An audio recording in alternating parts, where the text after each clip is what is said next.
Welcome, everyone, in our webinar this morning. This webinar is part of a series of webinars FANSA Women is organizing. FANSA Women is a community of practice on women's homelessness.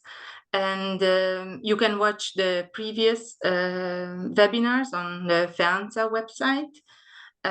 We have covered some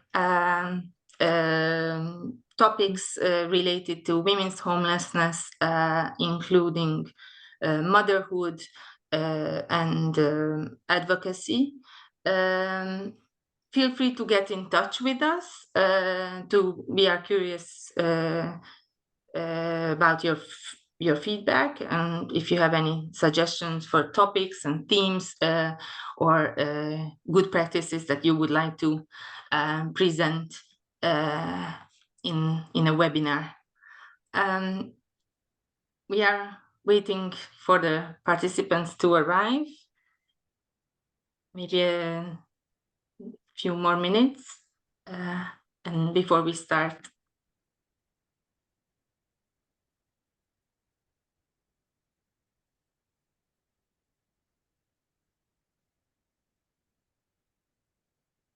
Maybe we can start. Today, we are delighted to have Professor Sarah Johnsen with us. She's a professor of homelessness and inclusion health at the University of Edinburgh, and the co-author of the latest evidence on women with severe and multiple disadvantage from the UK.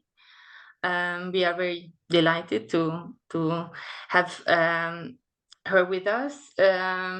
We need a strong knowledge base. The evidence is very important in relation to our work on combating homelessness, especially when it comes to women's homelessness, where while evidence is growing, there's still lots of gaps in evidence. So it's a very important contribution. This report that Professor Johnsen is going to present today, it's important contribution to this knowledge and evidence base that we are also building in a FANSA Women Network. So Professor Sarah Johnsen, the floor is yours. Thank you very much for that kind introduction. Bear with me while I just share my screen. Can you see that okay, Dalma? Give me a shout if not. I'll just begin by saying thank you ever so very much for the invitation to come and share the findings of this study, which was published just a couple of months ago. I thought I'd give you a short background regarding the study. It's the latest installment of a wider body of research on what we call a severe and multiple disadvantage. And that body of research has the sort of shorthand term hard edges. This has all been led by Heriot-Watt University, which is where I was based until moving to the University of Edinburgh fairly recently. The earliest hard edges studies focused on the overlaps between what have been referred to as three key domains of disadvantage, these being homelessness, substance misuse, and criminal offending.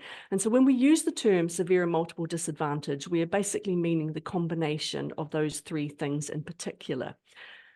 Some of you may already be familiar with these diagrams, which were generated in England and Scotland respectively. And they had a significant influence on policy debate here in the UK.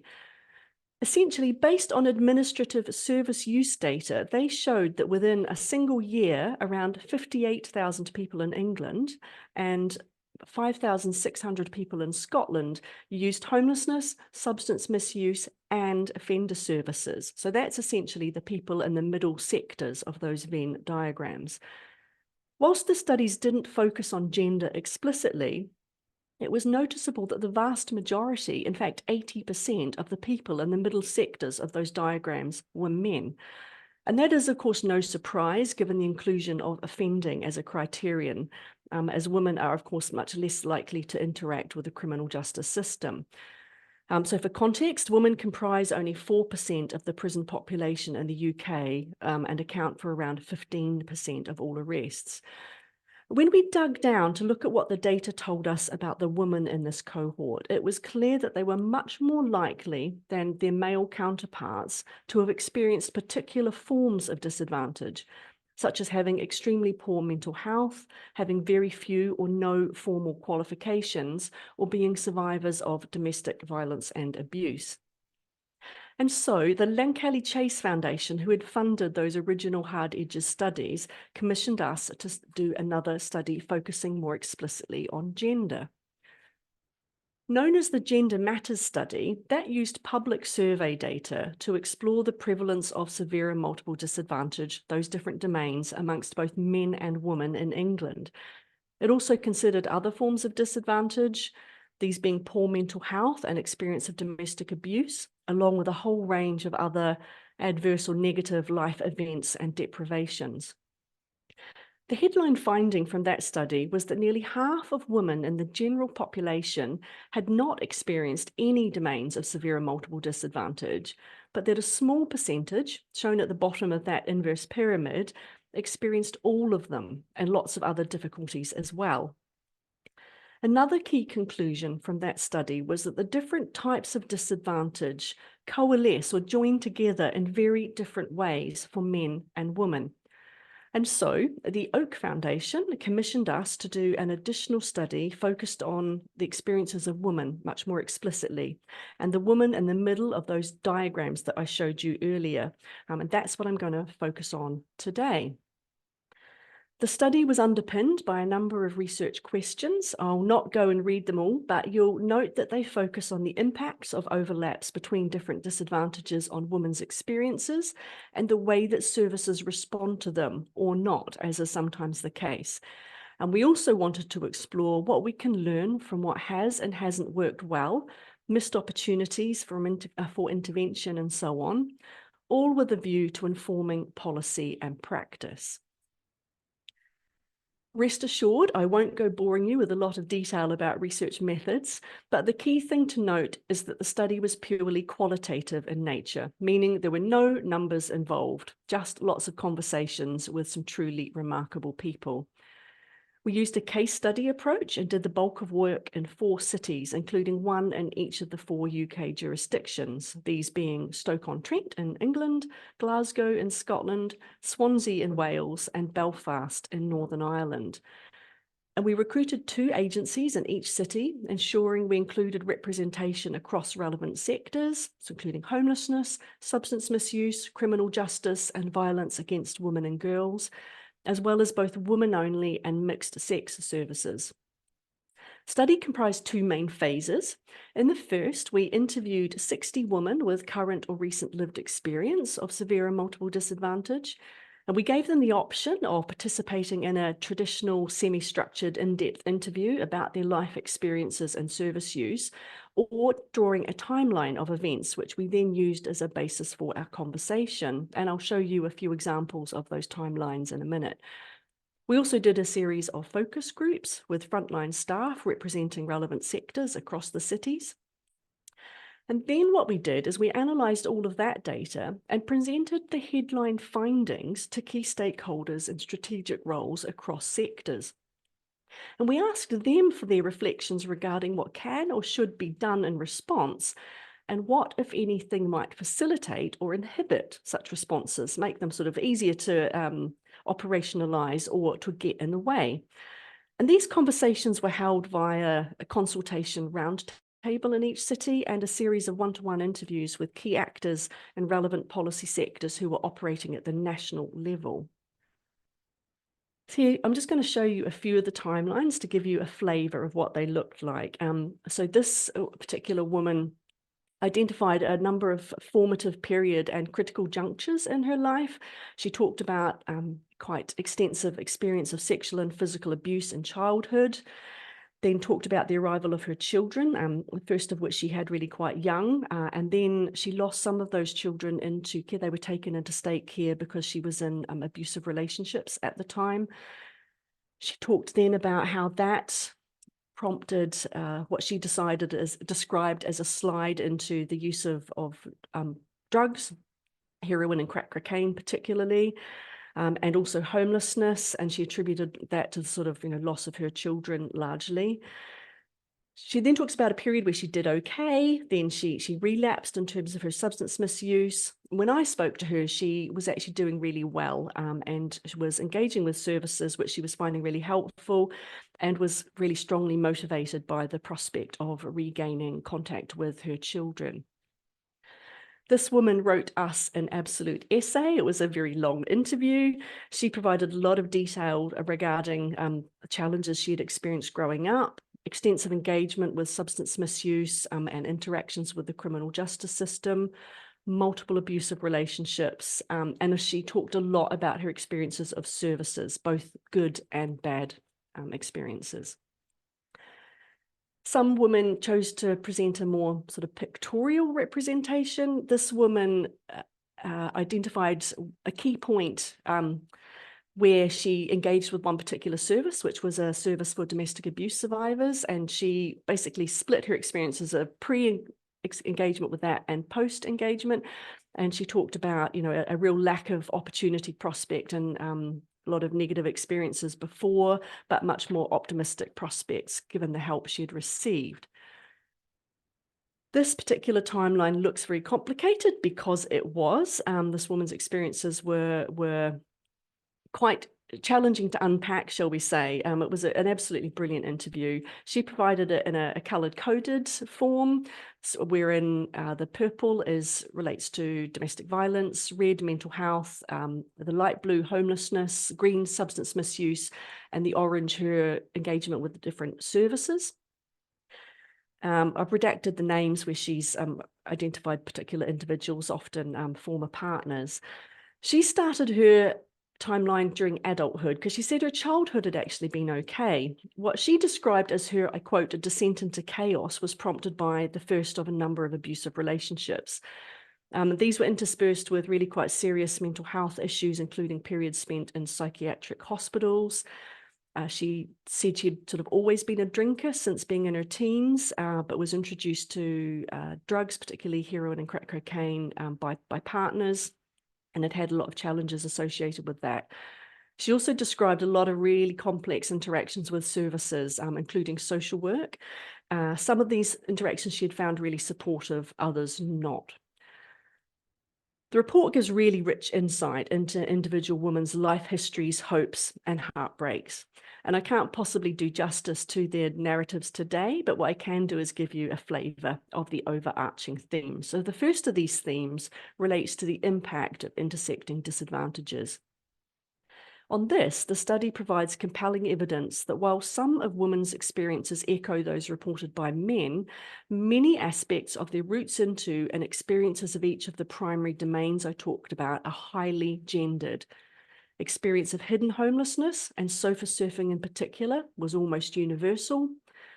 Such arrangements sometimes involved entering into unwanted intimate relationships and/or exchanging sex in order to have somewhere to stay. Street homelessness was much less common, and when experienced, typically involved sleeping rough with a male partner, or if alone, hidden from public view. Some interviewees had experience of living in refuges for domestic abuse survivors, but refuge was not an option for many, largely because they were considered to present too much risk to other residents. On substance misuse, most of the women with lived experience traced their initial use back to their early teens, and the age of 13 seemed to be a core age at which many began drinking and/or using recreational drugs. Many were subsequently introduced to harder drugs by a male partner or other peers. Where experienced, offending was almost always caused by substance use, with interactions with the justice system typically initiated by the possession of illicit substances, acquisition of money to fund an addiction, or disruptive or violent behavior exhibited when under the influence of drugs or alcohol. Exploitation at the hands of men was a common denominator in women's accounts. Experience of manipulation in mixed-sex temporary accommodation, such as hostels for homeless people, was reported by many. This was also the case for some when they were sofa surfing or staying with friends and relatives. Frontline staff often expressed concern about power inequalities associated with things like the exchange of sex or drugs, for drugs or somewhere to stay, and men's influence over the administration of drugs, particularly in cases where a woman relies on her partner to inject her. The co-occurrence of these domains of disadvantage, which typically coincide with poor mental health and domestic abuse, severely compound the challenges that these women face. For some, their disadvantage is worsened by what we term here in the UK intersectionality with other social categorizations, such as being from a minoritized ethnic group, having a long-standing illness or disability, and or experiencing neurodivergence, just by way of example. And these disadvantages and attributes coalesce or kind of combine in lots of different ways, but almost always with the same outcome of heightening barriers to mainstream support services. Now, there has been increased recognition of this fact in policy debate within the UK in recent years, and this has led to the investment of intensive multi-agency effort in attempts to overcome the barriers that women and men face in many locations. In short, an awful lot of highly committed people have moved mountains. They've worked so incredibly hard in an attempt to break down these barriers. And a lot of progress has been made. And for this, those stakeholders should be applauded. But, and this is a very big but, many of the successes in this regard result from the commitment and goodwill of specific individuals or groups of individuals rather than tangible systems change. Stakeholders are often frustrated by the fact that whilst they have found effective workarounds for some of the vulnerable women they work with, they keep encountering the same sticking points or challenges. Some key services continue to operate as if they're totally unaware of the existence and or the effects of the interrelationships between different types of disadvantage I've been describing. And the failure of mental health services to adequately support women experiencing dual diagnosis, both substance misuse and mental health issues, was signalled out for particularly severe criticism. And this was especially true in cases where intensive multi-agency efforts at the local level had not delivered the degree of systems change hoped for. And a lot of very influential stakeholders, including some operating at the national scale, are now very, very angry, irate even, about the lack of political action on dual diagnosis, given the length of time that this has been recognised as a problem and a barrier for these particular women, and indeed men experiencing severe and multiple disadvantage. On a related note, staff and stakeholders expressed growing concern regarding a perceived increase in the number and proportion of women receiving personality disorder diagnoses. And anxieties on this subject were founded on a number of things. Some were extremely skeptical regarding the accuracy of many such diagnoses. Many resented the implication that blame for the woman's circumstances lies in some kind of personal deficit or dysfunction, thereby detracting attention from structural causes. But the greatest concern was the way that a personality disorder diagnosis closes doors to support, and that many become ineligible for support, a lot of mainstream services, once given such a diagnosis. The overlaps and disadvantage that women experienced were typically exacerbated by the absence or inadequacy of support when they first experienced difficulties. For the vast majority of women we spoke to, experience of disadvantage and trauma could be traced back to childhood. Accounts of sexual abuse, physical abuse, emotional abuse, neglect, and or that awful term, family dysfunction, were evident in almost all women's accounts. Further to this, experience of sexual violence or domestic abuse in adulthood was universal, and some of this was extreme and or endured over very long periods. The loss of children was another source of sustained trauma for many women. Some described unresolved trauma resulting from miscarriage or stillbirth, experience of child removal, where children were first forcibly taken and placed into state or kinship care, was widespread.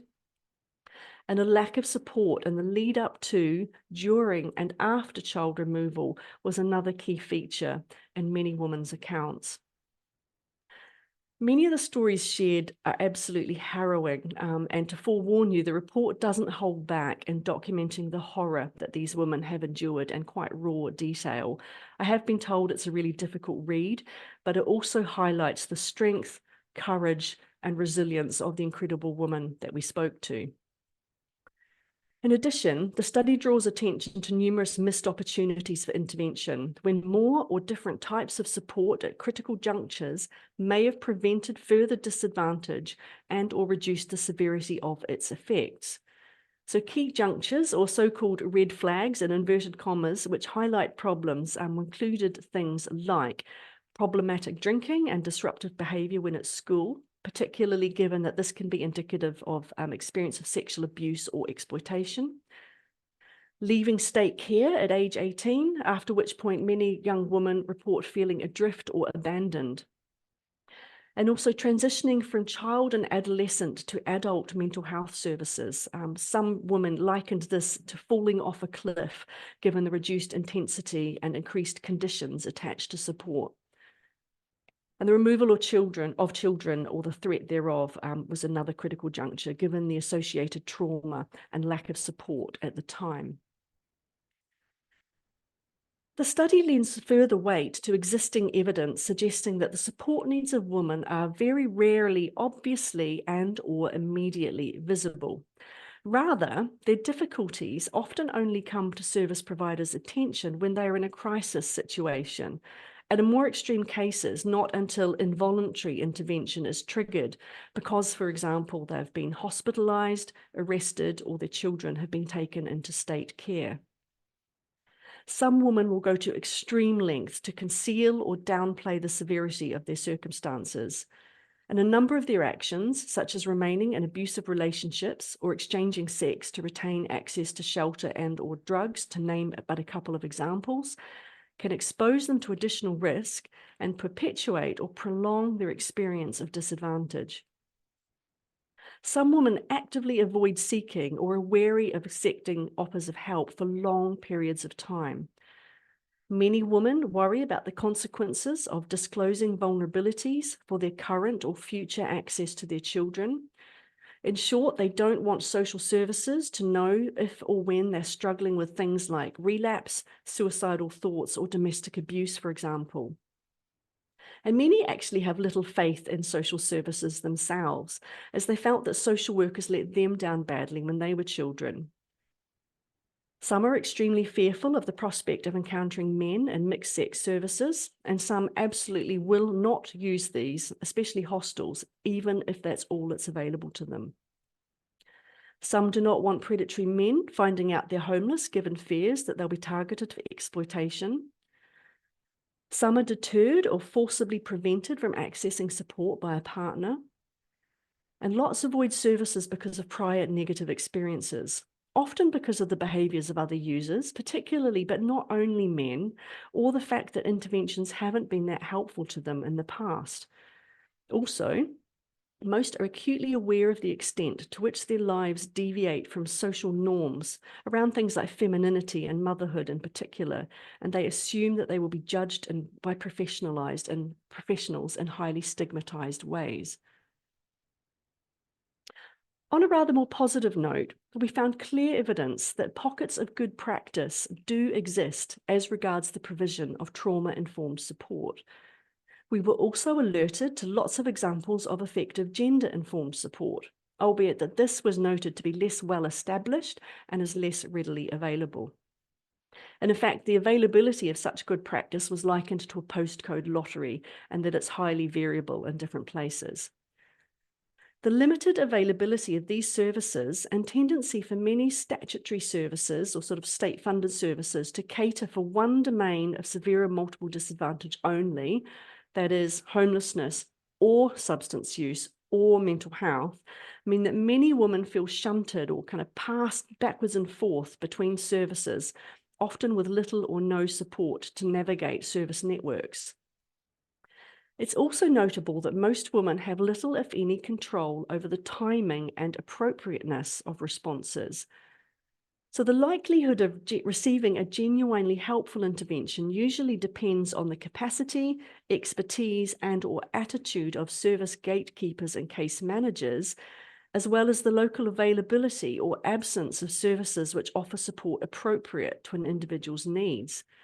And all of these factors have a strong influence on, for example, a woman's willingness to disclose current or past trauma, and whether the accommodation provided actually protects her from or further exposes her to risk of harm. All of that said, a number of ingredients were deemed to be effective in promoting service engagement and increasing the likelihood of positive outcomes for women. And these echo things that have been identified as good practice in other contexts and include, just by way of example, the maximization of choice as regards accommodation and treatment type, the use of minimal access and eligibility thresholds, the allowance for sticky support, which individuals continue to be entitled to and they can continue to receive, and even if they disengage from support. An emphasis on outreach, which takes support to women rather than expecting them to attend appointments in formal service settings. The utilization of navigators, people who can help women negotiate the network of services available. Relational approaches, flexibility, which enables rapid response when issues become evident. And finally, the provision of long-term support, which extends well beyond periods of crisis. So my final slide, the study highlighted a number of implications for policy and practice. These were, of course, identified in the United Kingdom, but I expect that they will have at least some resonance in other international contexts. The headline ask is that stakeholders across relevant sectors share two things. Firstly, responsibility for responding to the needs of women affected by or at risk of severe and multiple disadvantage, and the risks associated with doing so. At the moment, funding is very siloed into different areas of responsibility: housing, health, criminal justice, and so on. So it's all too easy for mental health services to say, this is a drug problem. We can't help until this woman is drug-free. Or for drug and alcohol services to insist that they can do little until a woman's mental health problems are treated. Meanwhile, the woman of concern gets little or no support at all, while everyone else is fighting about who is responsible for meeting her needs. Addressing this will require clear leadership from both central and devolved governments within the UK and commitment from all sectors. And it's worth noting, we're all very mindful of the immense pressures these sectors are under given the current financial context we're living in. But the cold, hard fact is that until such time as responsibility and risk is more equitably shared, vulnerable women will remain caught in a pernicious cycle of exclusion and exploitation. Looking forward, commissioners need to create an enabling environment which both demands that and sufficiently resources providers to deliver services that are both gender and trauma informed. Moreover, there is a strong call for more provision of women-only services targeting this population, as well as the further embedding of gender-informed practice across both women-only and mixed-sex services more generally. And on this issue, there's a clear need to more effectively equip frontline staff to understand and respond to domestic abuse and gender-based violence, as well as the psychological effects of child removal. Importantly, greater recognition of the severity of trauma that these women have sustained and its effects on their ability to make use of support is also required. That's also true as regards the extent of the ask being made of such women, given that what is typically framed as recovery is for many actually discovery of things like self-worth, identity, purpose, trust, and so on. They're not returning to these things. For many, recovery involves actually discovery of these issues.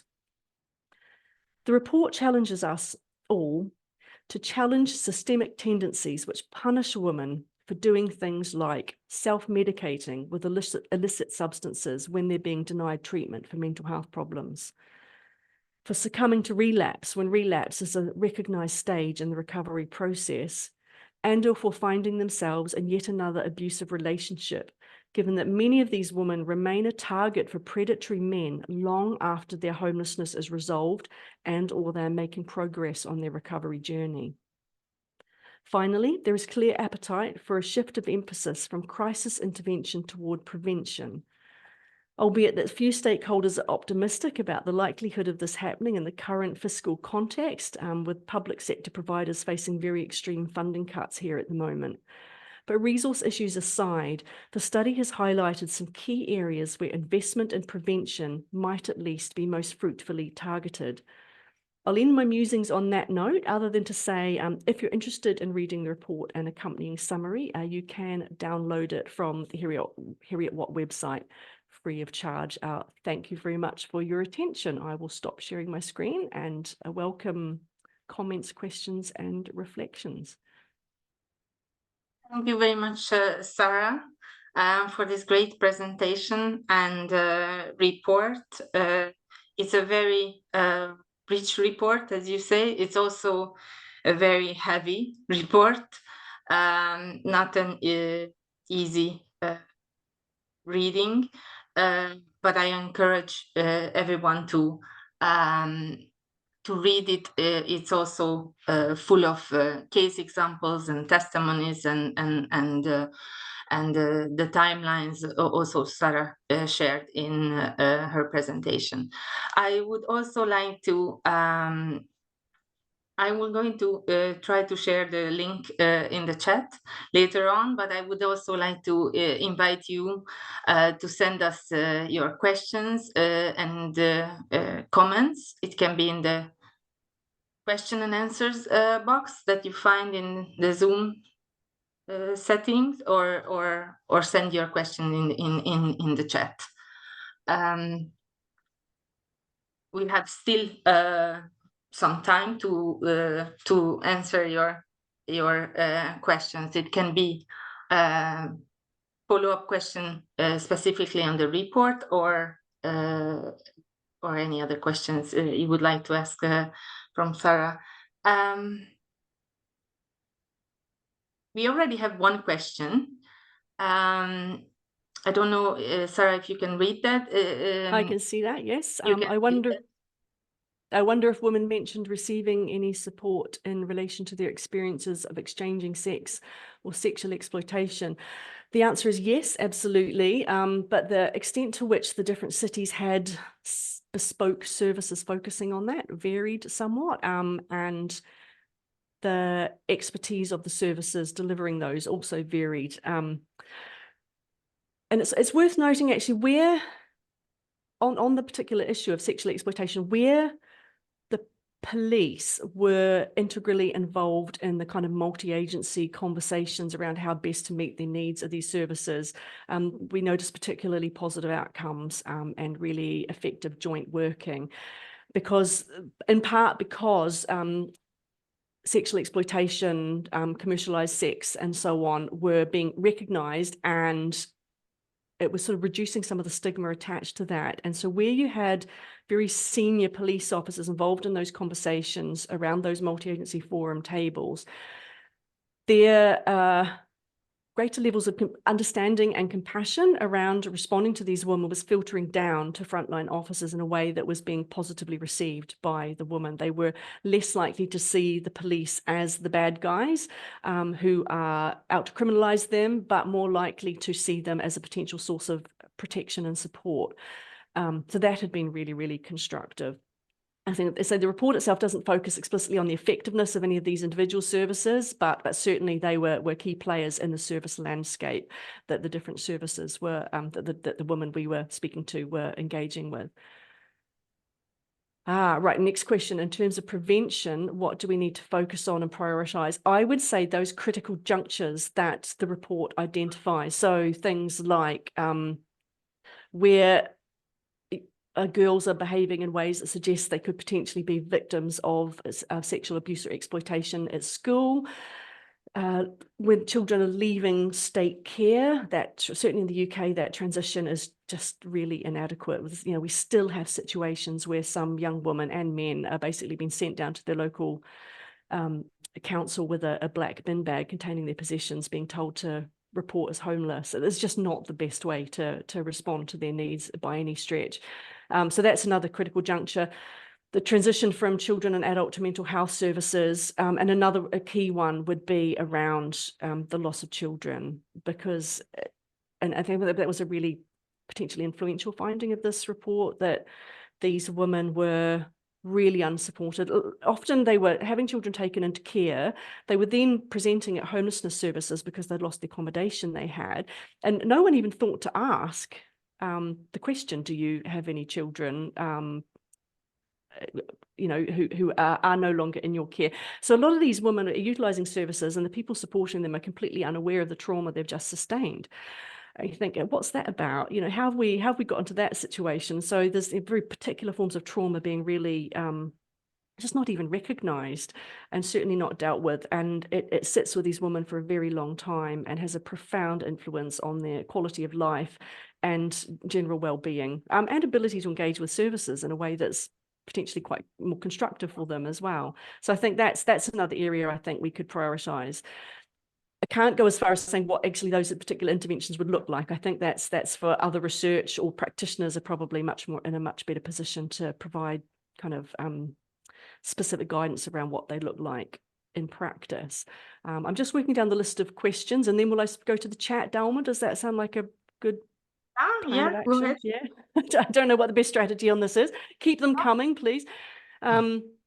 As your research took place across the UK jurisdiction, did you see any differences in what you were hearing that can be traced to policy interventions from any of the government? Were there any differences which were more national than local? It's a very good question. And certainly there was a lot of variation between the different case study cities, and the source of that variation was quite distinct. So in Belfast, the kind of standout headline, if you like, was that the mental health services took a very medicalised approach to treatment for mental health. The only route into mental health treatment was via a GP, which a lot of these women won't engage with. So it basically meant that the routes in were really, really strongly limited. And also over their data protection legislation, the GDPR was being used as a barrier in a way that it shouldn't have been, to prevent data sharing, and that really impeded the exchange of information and effective joint working for women. Glasgow, big issue with drug-related deaths. That was the kind of standout theme affecting these women. There was an influx of street Valium that was having a significant influence on women's health and engagement with services, but also some of the routes into services via the criminal justice system were some of the services, the best services, could only be accessed via the criminal justice system, which raised all sorts of questions around equity of access and potential perverse incentives and so on. But a lot of the responses were very good.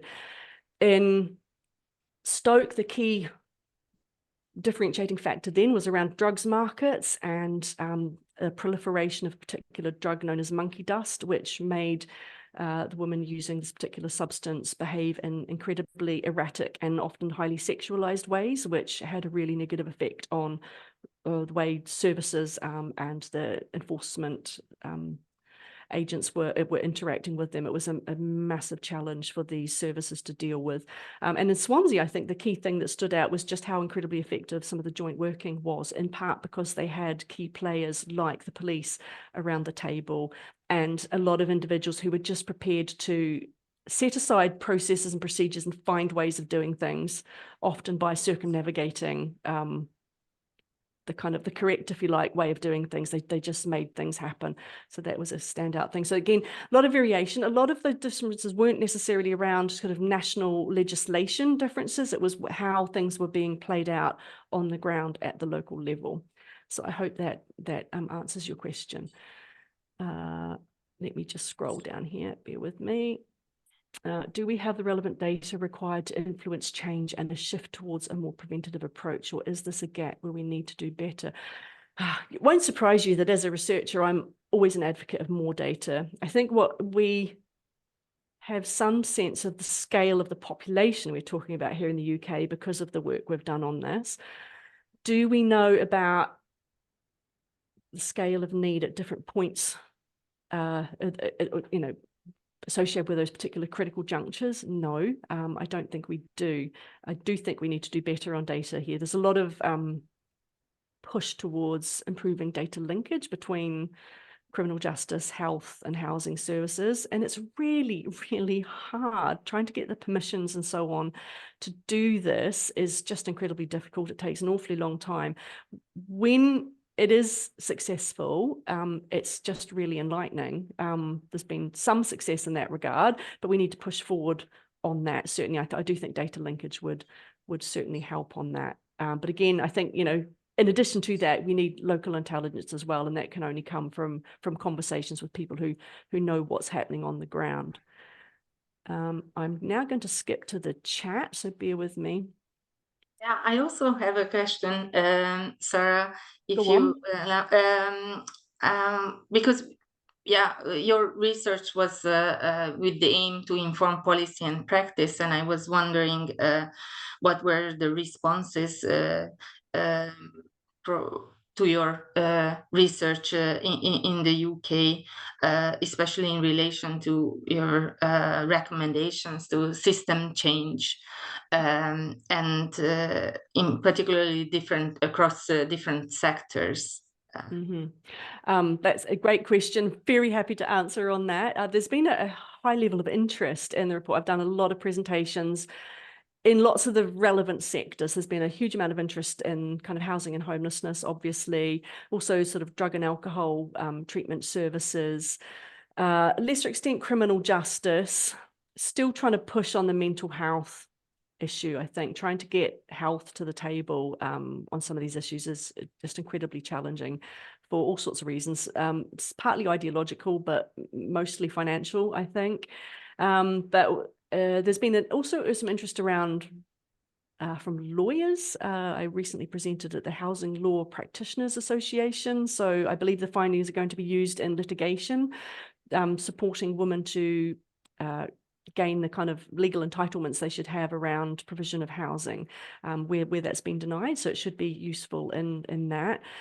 I also have a meeting with Scottish Government and with social work going forward. So I'm hoping to sort of push forward on the issue around the lack of support for women who have lost children to the care system.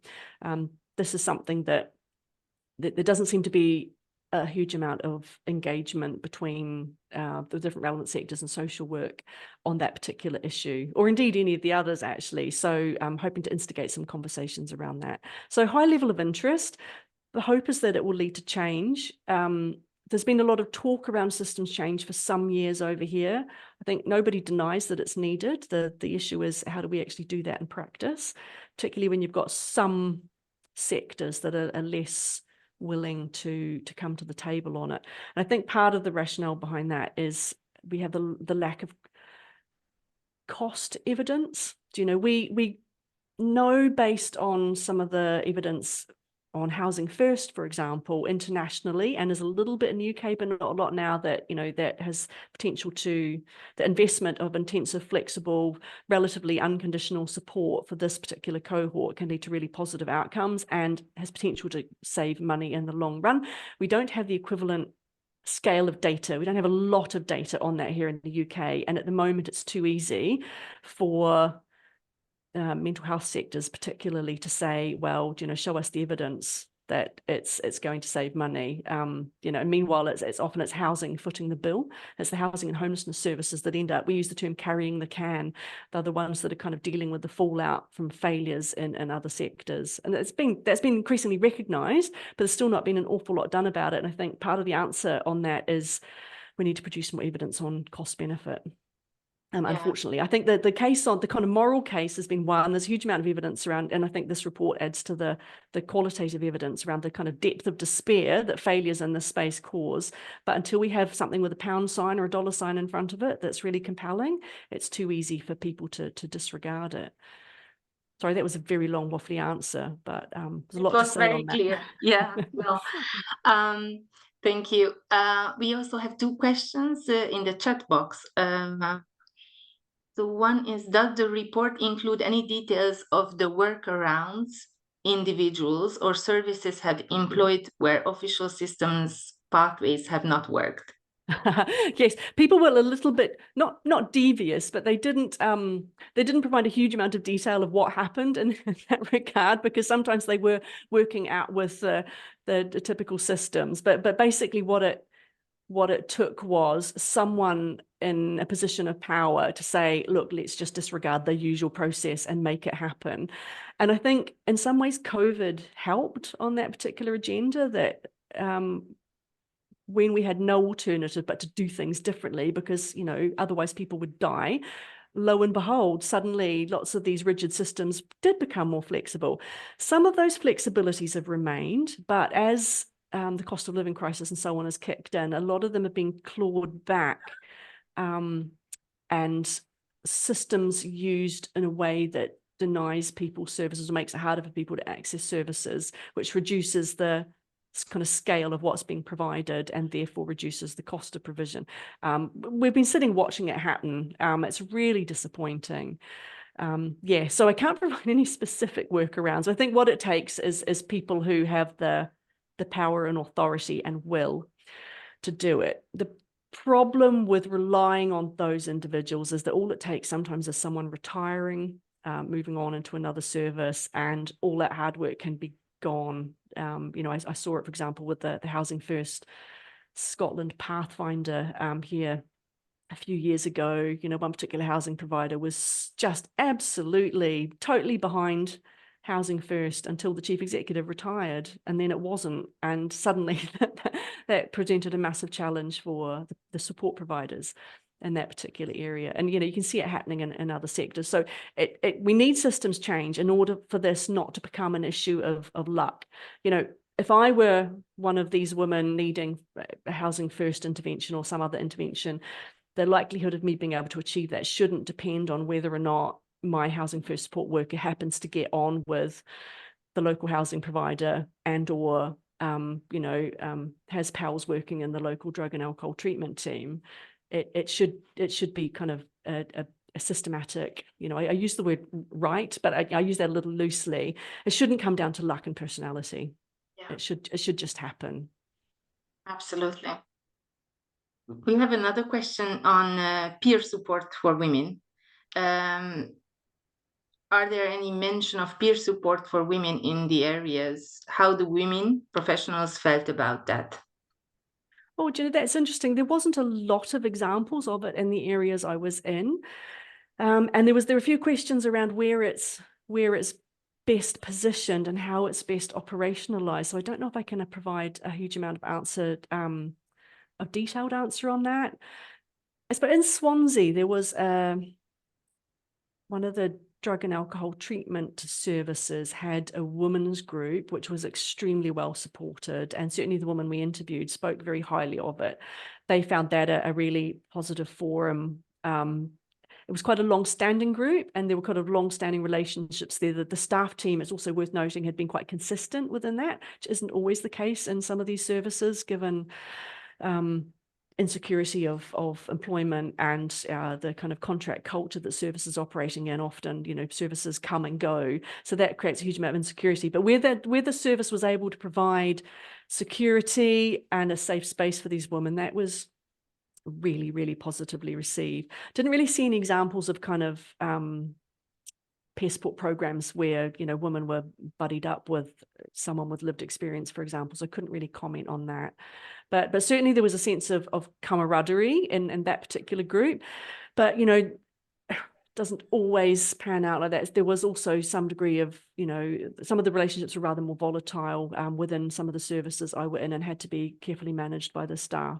So it's challenges there as well, but a huge amount of potential, certainly.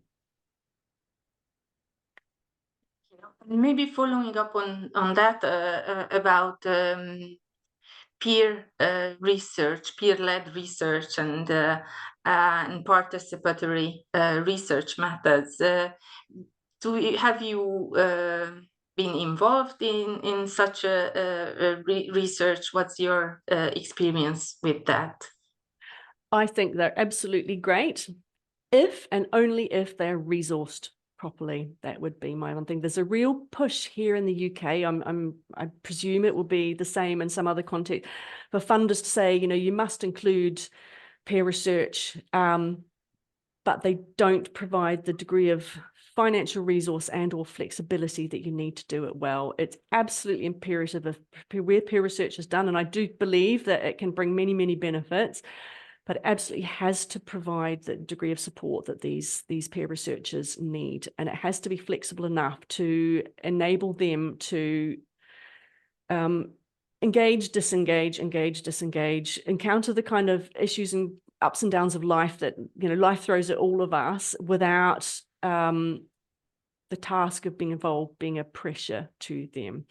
And I think certainly a lot of the funders I work with, they have very strict, rigid, inflexible deadlines. And I just think you cannot have that. If you want to involve people in a meaningful way and support them in the extent that they need and deserve, then there has to be some flexibility around that.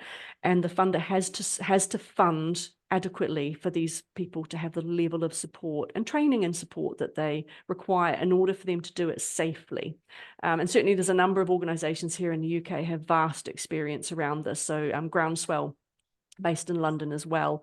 So, I would direct people to agencies like that who can speak much more compellingly and eloquently on this particular issue than I. But that would be my one point, that yes, let's do it, but let's do it properly and make sure it's resourced adequately. Sorry, it's a bit of a soapbox of mine, something I feel quite strongly about. I don't think funders should be pushing us to do it if they're not willing to put their hands in their pockets and exercise the flexibility required for us to do it well, meaningfully, and not in a tokenistic fashion. Yeah, absolutely. I think that's a very important message. Thank you, Sarah. I'm going to check the question box. I don't know if we have any more questions. No, not that I see. I don't know if you see any. No. Don't think so. We have some thank you messages already in the chat, and I would like to also thank you, Sarah, for joining us this morning. I think it's a very important document that you shared with us, and like you said, it gives further weight to the evidence that we have. That is also, as somebody in the chat box wrote, that it echoes internationally. I think it's going to influence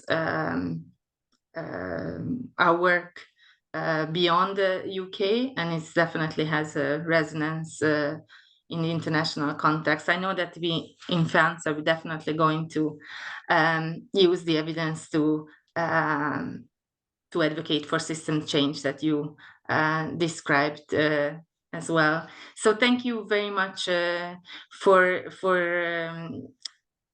for your presentation and spending this morning with us, and also for the participants for joining us in the webinar. And please get in touch with us, and hope to see you in the next round of webinars. So, thank you again, and have a good day. Bye-bye.